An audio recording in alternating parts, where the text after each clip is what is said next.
نمادهایی از شجاعت و استقامت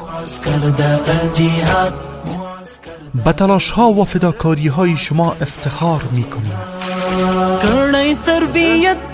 خداوند شما را برای مبارزه با ظلم و بی‌عدالتی برگزیده است.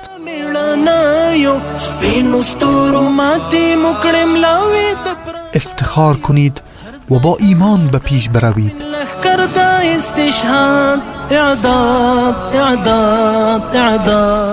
هیچ چیزی نمیتواند عزم و اراده شما را بشکناند. شما در راه الله تلاش میکنید و اساس قوت و قدرت شما ایمان به الله است.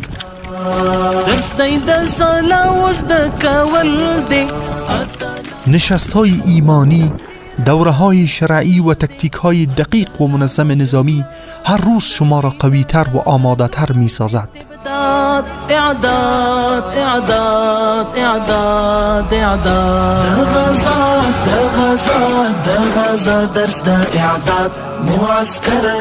هیچ مانعی نمی تواند شما را متوقف کند. سخت کوشی و تمرین های مستمر شما را به قهرمانان واقعی میدانهای جنگ مبدل کرده است.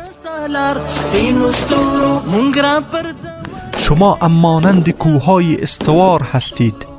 هیچ طوفانی نمیتواند شما را از پا درآورد. به نصرت الهی رعب و ترس قلبهای دشمنانتان را فرا گرفته و اندامهایشان را به لرزه در آورده است.